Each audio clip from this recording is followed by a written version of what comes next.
नमस्कार दोस्तों, कैसे हैं आप लोग। उम्मीद करते हैं आप सारे लोग अच्छे होंगे और बढ़िया से पढ़ाई कर रहे होंगे। और जैसा कि मैंने पिछले वीडियो में triangle rule of vector addition छोड़ के गया था, वहां से हम शुरुआत करेंगे। आप दिखाई दे रहा होगा आपको स्क्रीन पे, और आप बन जाइए अपने कॉपी और कलम के साथ, क्योंकि मैं आपको शुरुआत करने वाला हूँ इस फास्ट एंड फंडा के चैनल पे।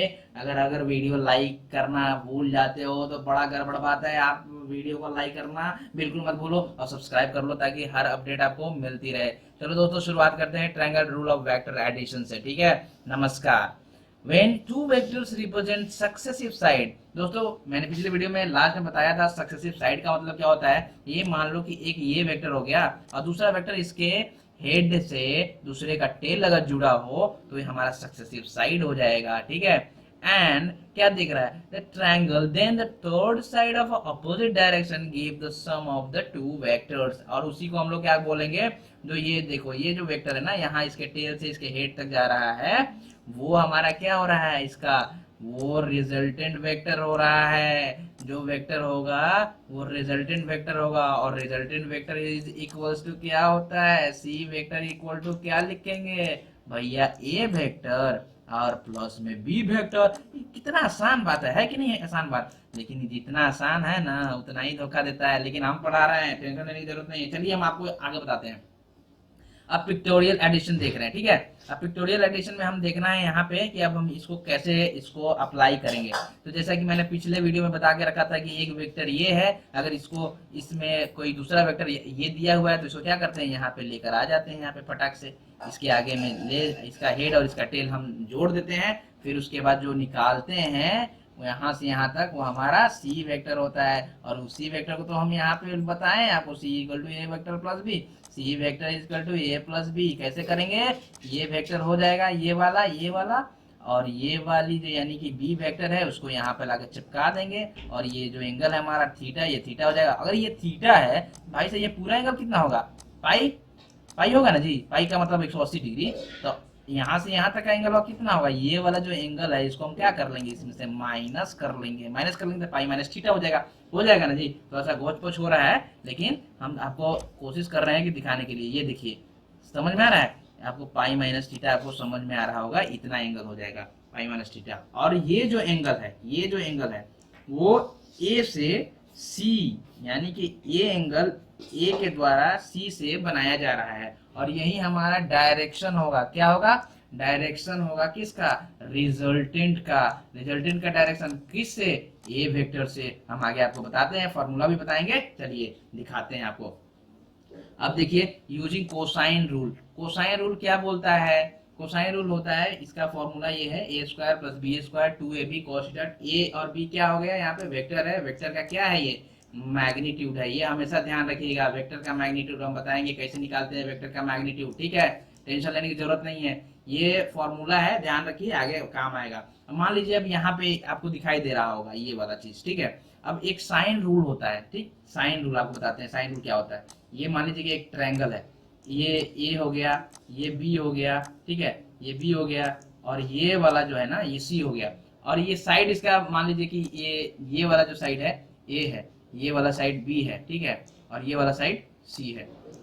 तो एंगल जो होता है ना, इसके सामने वाला एंगल, तो ये एंगल क्या होता है कि इसके सामने वाला एंगल को सी मान लीजिए, इसके सामने वाला एंगल को बी मान लीजिए। ठीक है, इसके सामने वाला यानी कि साइड के सामने वाला। ठीक है, अब इस ए के सामने वाले एंगल को क्या मानिएगा, ए मान लीजिए यहाँ पे। ठीक, तो इसका साइन रूल क्या बोलता है, साइन रूल बोलता है कि ए यानी कि ये जो है ना ए बाई साइन, ए बाई क्या हो जाएगा, साइन ए एंगल। ठीक है, ए बाई साइन ए एंगल। ठीक, साइन ए एंगल हो जाएगा। थोड़ा माउस से लिखने में हमको प्रॉब्लम हो रही है, थोड़ा माउस से लिखने में थोड़ा घर्षण नहीं हो पा रहा है। ठीक है, ये क्या है, b बाई साइन b हो जाएगा। ये आपको समझ में आ रहा होगा। और इक्वल्स टू क्या हो जाएगा, c बाई साइन c हो जाएगा। ये हमेशा ध्यान रखिए, c बाई साइन c हो जाएगा, c बाई साइन c हो गया, और इक्वल टू कांस्टेंट हो जाएगा इसके। तो मान लीजिए कि ये इक्वेशन है, ये साइन रूल, हम यहाँ पे साइन रूल लगा के हम ये निकालने, अल्फा निकालने की कोशिश कर रहे हैं। अब बताइए क्या हो जाएगा, ये मान लीजिए b है, इसका मैग्नीट्यूड, b वेक्टर का मैग्नीट्यूड b हो जाएगा, मान के चल रहे हैं। बी वेक्टर का मैग्नीट्यूड बी होगा तो बी के सामने कौन सा है, एंगल है अल्फा, तो बी बाई साइन अल्फा। और यहाँ पे ये वाला एंगल हमको पता है, तो सी बाई क्या हो जाएगा, pi minus theta, sine pi minus theta. अब मानिए कि sine pi minus theta equal to क्या हो जाएगा, साइन थीटा होगा, क्योंकि जो सेकेंड क्वाड्रेंट में होता है ना साइन, ये पॉजिटिव होता है। साइन क्या होता है सेकेंड क्वाड्रेंट में, पॉजिटिव होता है। और 90 के मल्टीपल में होगा, यानी 90 डिग्री होगा या फिर 220 डिग्री होगा, तो वहां पे क्या होता है, मतलब कॉस का साइन हो जाता है। लेकिन क्या है कि 180 डिग्री या फिर 360 यानी कि 0 डिग्री पे क्या हो जाएगा, ये साइन का साइन, यानी कि कोई साइन चेंज नहीं होता है, सिर्फ उसका नेगेटिव पॉजिटिव देखा जाता है। समझ में आ रहा है ना? अगर नहीं आ रहा हो तो मैं वीडियो बनाऊंगा, आप आगे आगे चलिए देखते चलिएगा, ठीक है। तो sine pi minus theta equal to sine theta हो जाएगा, ठीक है। तो B sine alpha equal to C sine theta. अब जब इतना हो ही गया तो साइन अल्फा का वैल्यू निकालने के लिए क्या करेंगे, इसको इधर ले जाएंगे, बी बाई सी कर देंगे, साइन थीटा हो जाएगा, और अल्फा इक्वल टू हमारा एंगल निकल गया। अब देखिए जो एंगल निकला है, हमें कैसे रिप्रेजेंट करेंगे, अगर इसको मैथमेटिकल फॉर्म में रिप्रेजेंट करना होगा तो कैसे करेंगे, ये सी वेक्टर हो गया, इसके बाद हमारा ये मैग्नीट्यूड हो जाएगा, ये इक्वल का साइन है, अब ये मत कर रहिएगा। और यहाँ पे क्या कर लेंगे, हम एंगल लिख लेंगे, ये अल्फा का जो वैल्यू आएगा, ठीक है। चलिए आगे बढ़ते हैं। Some trigonometric rule of vector addition. अब ट्रिगोमेट्रिक रूल जो कि मैंने अभी बताया, साइन रूल क्या होता है, यहाँ पे देख लीजिए, बी है तो ये एंगल हो जाएगा बी, सी है तो एंगल सी हो गया, ए है तो एंगल ए, मतलब ये वाला साइड ए है तो ये एंगल ए हो जाएगा। अब क्या करेंगे, साइन रूल क्या बोलता है, ए बाई, यानी कि ए है तो ये वाला एंगल हो जाएगा साइन ए। एंगल हम मान के चल रहे ए है, लेकिन इसको अलग भी नाम दे सकते हैं, बी बाई साइन बी, आपको समझने के लिए, बी है तो साइन बी, ये वाला सामने वाला एंगल। उसके बाद सी है तो ये सामने वाला एंगल, ठीक है, यहाँ से ये सामने वाला एंगल, ये हमारा साइन रूल हो गया। अब कोसाइन रूल का ये फॉर्मूला है जिसको आपको थोड़ा ध्यान में रखना है, जब इसका यूज आएगा तो हम बताएंगे। A square equal to B square plus C square minus 2abc cos a, ऐसा ही B square equal to C square equal to हम लोग निकाल लेंगे, इसको थोड़ा ध्यान में रख लीजिए। अब direction cosine, direction cosine important है, आपको क्वेश्चन भी आ सकता है इस पे, ये इंपॉर्टेंट है। कॉस अल्फा, यानी कि डायरेक्शन कोसाइन आपको बोलेगा कोई निकालने के लिए, तो आपको एक दे देगा, एक वेक्टर, कोई वेक्टर दे देगा, उसके बाद आपको डायरेक्शन कोसाइन। अब पी एक्स है तो पी एक्स का मतलब क्या हो गया, एक्स कंपोनेंट, यानी कोई कोऑर्डिनेट सिस्टम होता है तो क्या करते हैं, एक्स कंपोनेंट हो गया, वाई कंपोनेंट हो गया, अब जेड कंपोनेंट हो गया। तो पी एक्स का मतलब ये वाला, पी वाई का मतलब ये वाला, पी जेड का मतलब ये वाला, यानी कि कॉस अल्फा को निकालेंगे तो P x by P. P क्या हो गया, magnitude of that vector. Magnitude कैसे निकालेंगे अब भी थोड़ी देर में बता रहे हैं आपको, ठीक है, टेंशन लेने की जरूरत नहीं है भैया। देखो टेंशन लोगे तो ज्यादा परेशान हो जाओगे, परेशान होने की जरूरत नहीं है। देखो यहाँ पे क्या है कि थोड़ा सा पढ़ाई है, पढ़ाई में थोड़ा मन लगना चाहिए। हम ज्यादा बहस करेंगे नहीं, लेकिन थोड़ा सा जल्दी जल्दी बताने की कोशिश करते हैं। देखिए कॉस बीटा जो है ना भैया, कॉस बीटा को पी वाई बाई पी कर देंगे, यानी पी वाई ये हो जाएगा। अभी 2 मिनट में हम आपको बताते हैं एक एग्जाम्पल से। कॉस जो लास्ट वाला होगा, cos gamma alpha beta gamma, ठीक है, तो पी जेड बाई पी हो जाएगा। अब ये फॉर्मूला है, इसको आप लोग थोड़ा सा लिख लीजिए, थोड़ा सा याद कर लीजिए, ये सही रहेगा आपके लिए भी और आपके फ्यूचर के लिए भी। चलिए अब मान लीजिए एग्जांपल ले लेते हैं। ये वेक्टर हुआ भाई साहब, वेक्टर का जो क्वेश्चन आएगा ना इस टाइप से, आपको एक वेक्टर दे देगा, यहाँ से ये वेक्टर हो गया 3i plus 4j plus 12k। ये आई जे के क्या है हम आपको यूनिट वेक्टर में बताएंगे कैसे है। आई जे के को हम डायरेक्शन से लेते हैं, एक्स वाई जेड जैसे है, तो आई जे के टर्म में हम लोग डिफाइन करते हैं। अब find the direction cosine of P. अब मान लीजिए कि अब direction cosine of P vector निकालना है, तो cos alpha by P x by P, P x तो हमको मालूम है भैया, ये है पी एक्स, ठीक है, 3 हो गया। लेकिन अब हमको p कैसे निकालेंगे, यानी कि p कैसे निकालेंगे, तो p निकालने का तरीका यही है, मैग्नीट्यूड निकालने का तरीका ये है कि 3 जो दिया हुआ है ना इसका स्क्वायर प्लस 4 दिया हुआ उसका स्क्वायर प्लस 12 दिया हुआ इसका स्क्वायर कर लेंगे, हमारा निकल जाएगा हमारा इसका मैग्नीट्यूड, ठीक है। मैग्नीट्यूड निकल गया तो अब cos alpha, cos gamma, cos beta जो भी दिया हुआ है हम निकाल लेंगे। P x by 3/13, cos beta P y 4/13 and cos gamma निकाल लेंगे, कितना हो जाएगा 12/13, ठीक है। इस टाइप से हमारा डायरेक्शन कोसाइन हो गया। अभी चलते हैं आगे, component of vector. Component of vector तो पता ही होगा यार कि एक्स वेक्टर है, एक्स वेक्टर इक्वल टू अगर Y vector plus Z vector दे दिया तो ये वाई और जेड क्या हो जाएगा, कंपोनेंट ऑफ एक्स वेक्टर हो गया। अभी आप दिखाते हैं। अभी मान लीजिए कि ए वेक्टर है, यानी कि ये देखिए सक्सेसिव है, यहाँ है, इससे सक्सेसिव है, यानी कि इसके हेड इसका टेल दोनों ज्वाइंट हो रहा है, ये सक्सेसिव है, तो ये क्या हो जाएगा, इसका रिजल्टेंट हो जाएगा। और रिजल्टेंट वेक्टर का आपको बताया था कि C vector is equals to A vector plus B vector, है ना जी। हाँ, अरे हंस रहा है, मुस्कुरा रहा है, क्या है मुस्कुरा रहा है। चलो ठीक है, कोई बात नहीं, बहुत अच्छे से बता रहे हैं, इसको समझने की कोशिश करिए, ठीक है।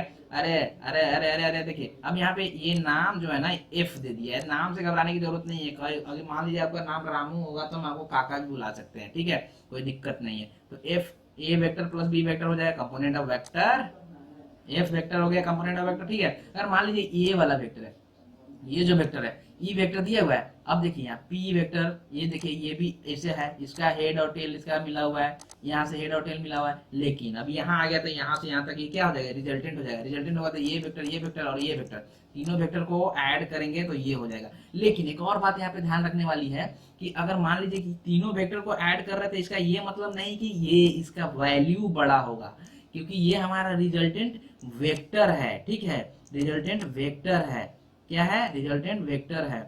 लेकिन ये अगर हम इसका मैग्नीट्यूड ऐड करेंगे तो इसके मैग्नीट्यूड से, यानी रिजल्टेंट वेक्टर के मैग्नीट्यूड से तीनों रिजल्टेंट, ये मतलब ये वेक्टर का मैग्नीट्यूड बड़ा हो सकता है, ये हमेशा ध्यान में रखिएगा, ठीक है। हमेशा बड़ा हो भी सकता है, नहीं भी हो सकता है। The magnitude of component may be more than the magnitude main vector, यानी कि मेन वेक्टर हमारा ये हो गया, और ये जो वेक्टर जो है ये तीनों का मैग्नीट्यूड अगर ऐड करेंगे तो इस वेक्टर से बड़ा हो सकता है, यही चीज यहाँ लिखा हुआ है।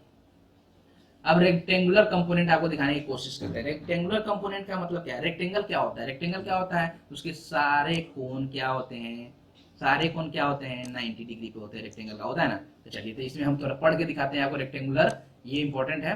When there are two component of the vector then if these two perpendicular to each other, यानी कि दो जो वेक्टर रहेगा, अगर मान लीजिए एक ये वेक्टर हो गया और दूसरा ये वेक्टर हो गया, तो दोनों परपेंडिकुलर होना चाहिए, परपेंडिकुलर होगा देन रेक्टेंगुलर कंपोनेंट, इसको क्या बोलेंगे, called rectangular component of the vector, ये समझ में आना चाहिए।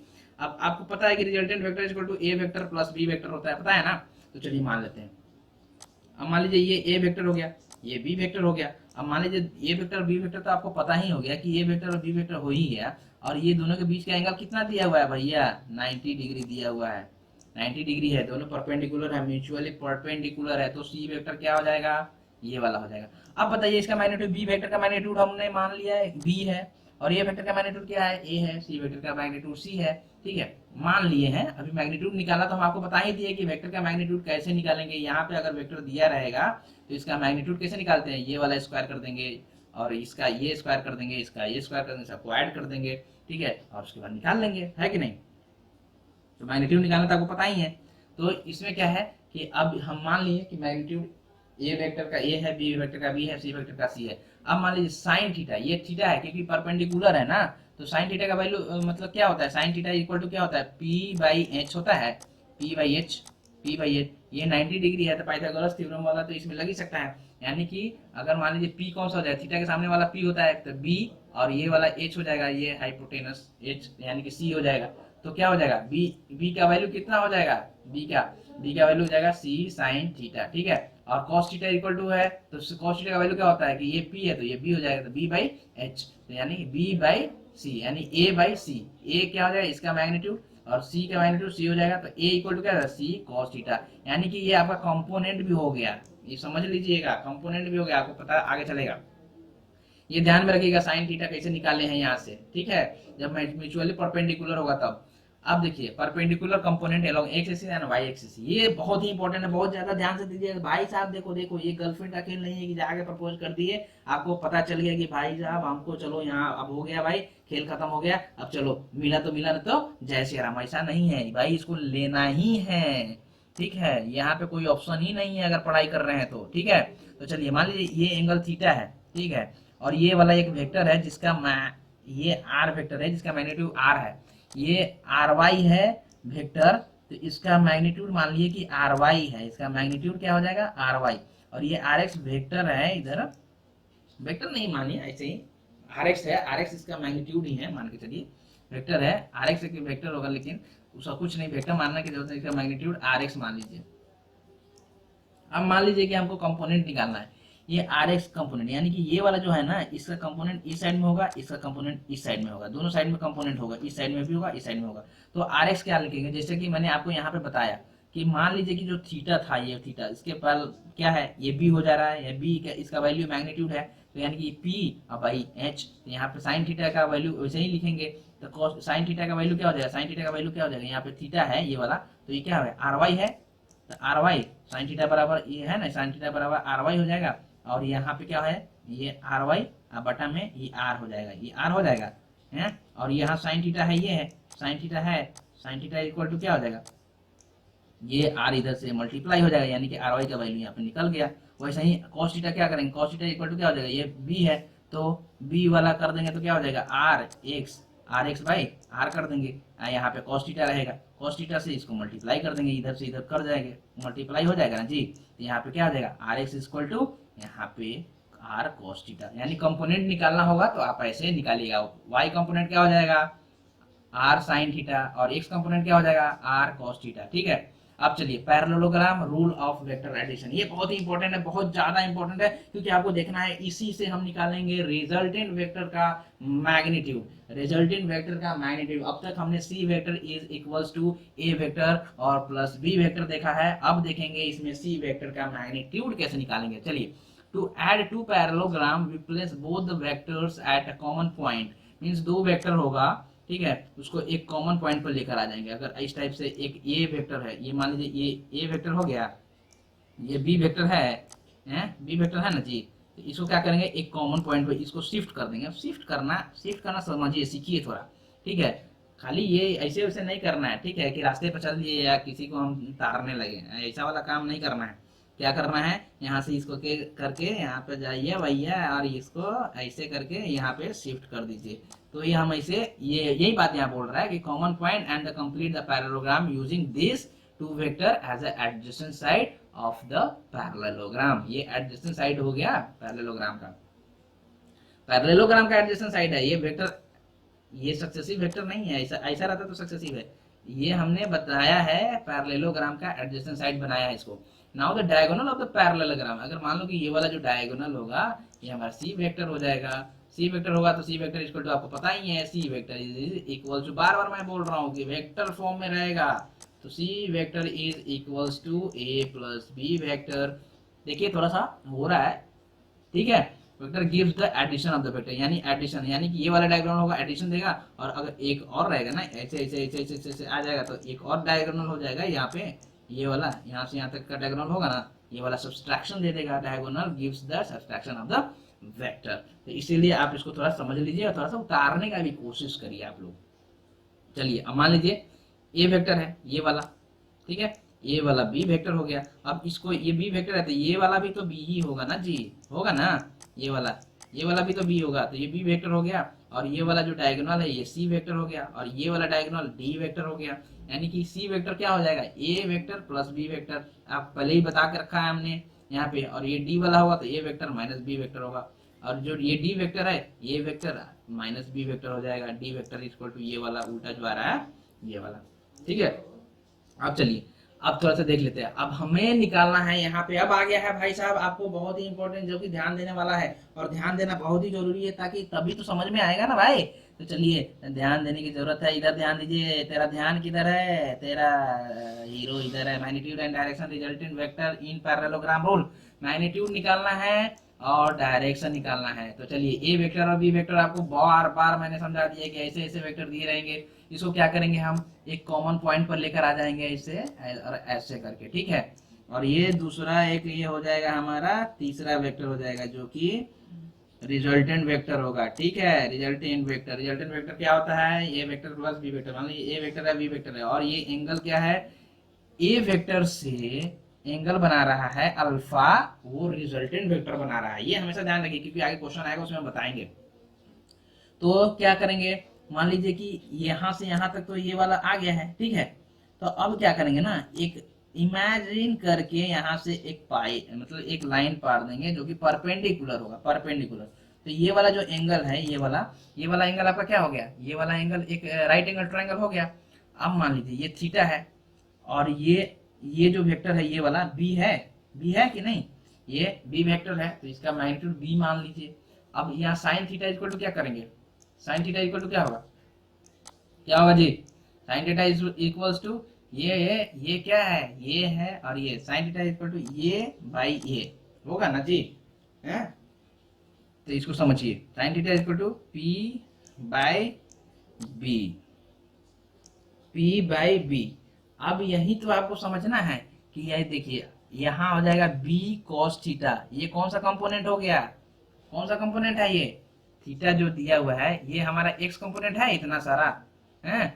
आपको समझ में आया था ना जी, यहाँ पे बताए थे आपको कंपोनेंट कैसे, ये वाला एक्स कंपोनेंट हुआ, एक्स कंपोनेंट क्या है, आर कॉस थीटा है, तो आर क्या है, हाइपोटेनस है, और ये वाला कंपोनेंट क्या हो जाएगा, आर कॉस थीटा। तो देखिए यहाँ पे बताते हैं कैसे, ये क्या है, बी कॉस थीटा हो जाएगा इतना दूर, ये वाला, इसको मान लीजिए कुछ एक्स मान लीजिए, कुछ वैल्यू एक्स मान लीजिए, इसको वाई मान लीजिए, y equal to x equal to क्या होता है, बी कॉस थीटा हो जाएगा, और ये वाला क्या हो जाएगा, बी साइन थीटा हो जाएगा। कैसे बी साइन थीटा हुआ, ऐसे हुआ, अभी ऊपर बताए थे ना, ये वाला आर साइन थीटा, आर यहाँ पे हाइपोटेनस है, और ये वाला को हम क्या कैसे कैसे निकाले थे, यहाँ देखे आर वाई बाई आर कर दिए थे, और साइन थीटा, ठीक है। तो चलिए यहाँ पे निकाल लिए हम, ये बी साइन थीटा हो गया, और दोनों को हम क्या कर देंगे, ये बी साइन थीटा अब कर देंगे। देखिए ये वाला यहाँ से लेकर यहाँ तक हम कर रहे हैं, ये राइट एंगल है, ये दोनों वेक्टर हो गया ना, ये वाला और ये वाला वेक्टर राइट एंगल पे, और ये वाला रिजल्टेंट हो जाएगा।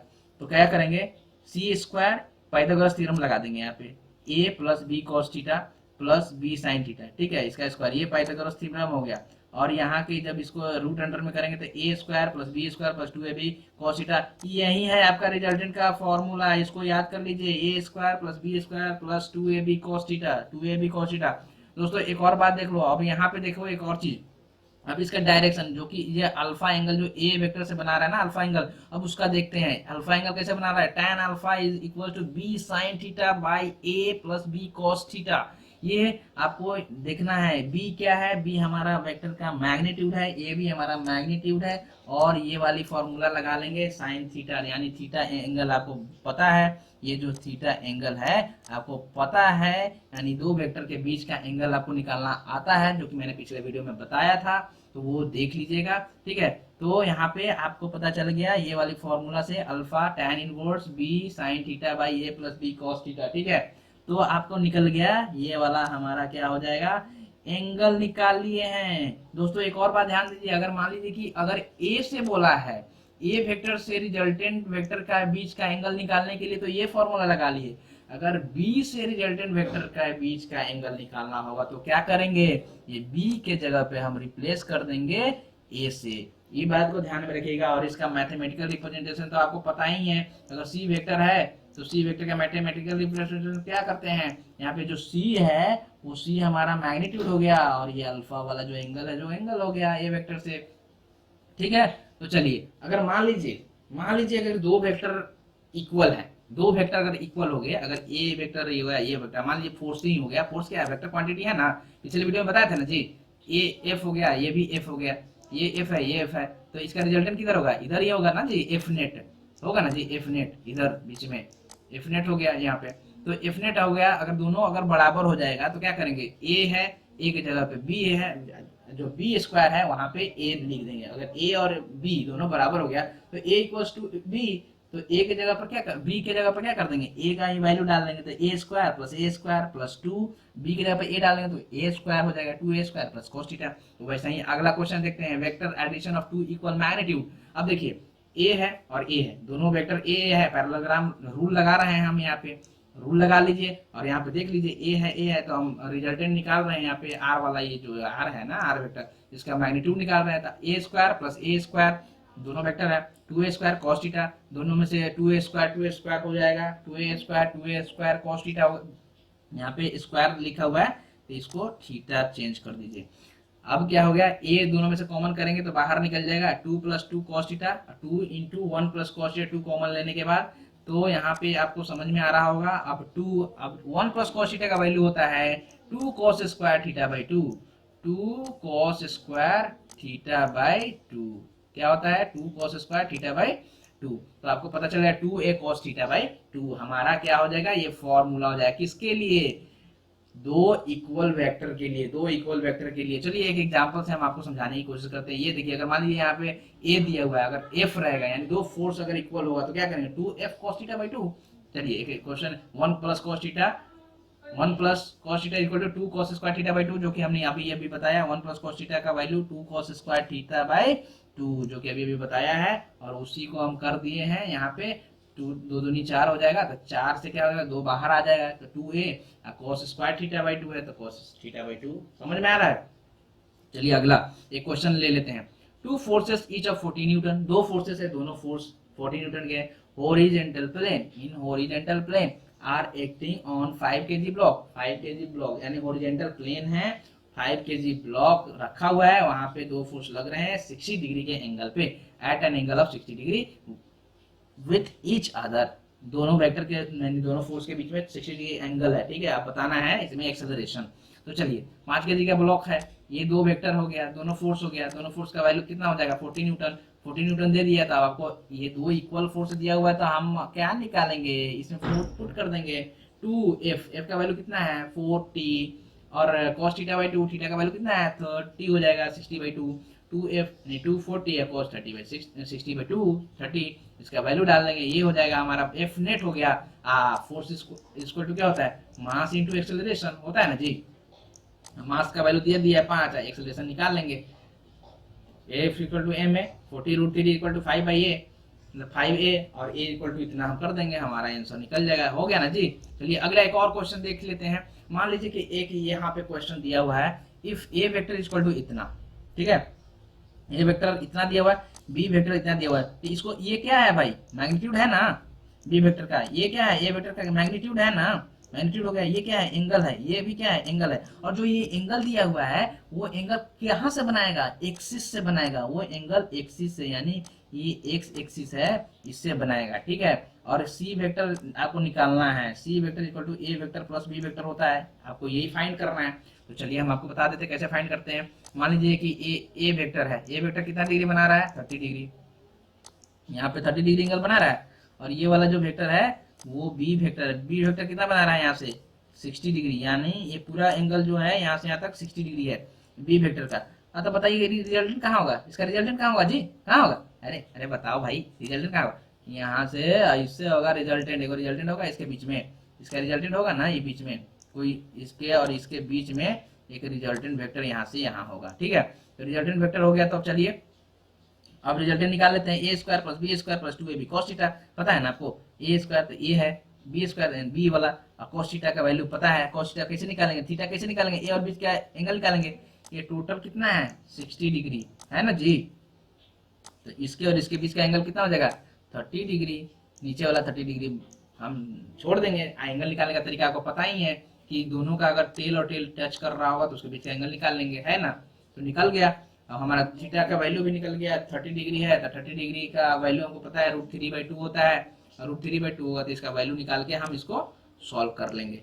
अब बताइए, अब एंगल निकालेंगे, अब एंगल निकालेंगे तो हम एंगल ए से निकालेंगे, किसी के बीच में, किसके बीच में निकालेंगे, इसके और इसके बीच में निकालेंगे। इसके मान लीजिए यहाँ से सी वाला जो है, तो ये एंगल निकालेंगे जी, निकालेंगे ना ए वाला एंगल अल्फा, क्योंकि ये देखिए ये 30 डिग्री यहाँ से यहाँ तक एंगल जो बन रहा है, ये तो यहाँ से आप 30 डिग्री ऑलरेडी बना चुके हैं, लेकिन अल्फा एंगल हमारा यहाँ से यहाँ होगा, ठीक है। तो ये निकालना है, तो ये देखिए ये बी साइन थीटा ए प्लस बी कॉस थीटा हो जाएगा, इसका वैल्यू हम निकाल लेंगे। तो tan अल्फा वाला ये जो फॉर्मूला हम आपको ऊपर में बताए थे, tan अल्फा का फॉर्मूला, वो फॉर्मूला लगाइए और ये वाले फॉर्मूला से आप नीचे ये वाला निकाल लीजिए, यानी अल्फा निकाल लीजिए। और अल्फा निकाल लीजिएगा तो हम एक्स एक्सिस से अगर पूछ दिएगा, अगर एक्स एक्सिस से यहाँ पूछ दिया तो क्या होगा, अल्फा तो हमारा यहाँ से यहाँ है, ये वाला हमारा अल्फा है, तो एक्स एक्सिस से पूछेगा तो क्या होगा, ये पूरा एंगल हुआ 30, इसमें ऐड कर देंगे 30 प्लस अल्फा, है कि नहीं, 30 प्लस अल्फा यहाँ पे हो जाएगा। यानी कि सी का मैग्नीट्यूड हम निकाल लिए थे ऑलरेडी, सी का मैग्नीट्यूड हमको इतना आया था, और हम 30 प्लस अल्फा क्या हो जाएगा हमारा एक्स एक्सिस से रिजल्टेंट वेक्टर का एंगल हो जाएगा, ठीक है। तो दोस्तों हम आज इतना तो पढ़ लिए हैं, अगले वीडियो में हम पढ़ेंगे यूनिट वेक्टर के बारे में, क्योंकि यूनिट वेक्टर बहुत ही इंपॉर्टेंट है आपके एग्जाम पॉइंट ऑफ व्यू से या फिर कॉन्सेप्ट पॉइंट ऑफ व्यू से बोल लो, और आगे आने वाले टॉपिक के पॉइंट ऑफ व्यू से। इसीलिए मैं यूनिट वेक्टर अगले वीडियो में बताऊंगा। तब तक के लिए आप लोग इसको रिवाइज करिए, अच्छे से रिवाइज करिए, पूरा रिवाइज करिए। कहीं से भी प्रॉब्लम होता है आप मुझे पूछ डालिए, और भाई क्योंकि मैं आपका भाई हूँ, और भाई टेंशन लेने की जरूरत नहीं है, इधर उधर ध्यान मत भटकाओ, बाइक पे चढ़ो तो थोड़ा सा ध्यान से हेलमेट पहन के चढ़ना, चश्मे लगा के चढ़ना, ताकि आंखों का इशारा कहीं भी जाए कोई पता ना चले। तो ठीक है दोस्तों, इसी से हम आपको अपने वीडियो का विराम करते हैं, बताते हैं अगले वीडियो में आपको यूनिट वेक्टर दोस्तों और dot product and cross product भी हम आपको बताने की कोशिश करेंगे। तो चलिए, धन्यवाद, एंड फास्ट एंड फंडा को लाइक सब्सक्राइब शेयर करते रहिए अपने दोस्तों के बीच में। चलिए, बाय बाय।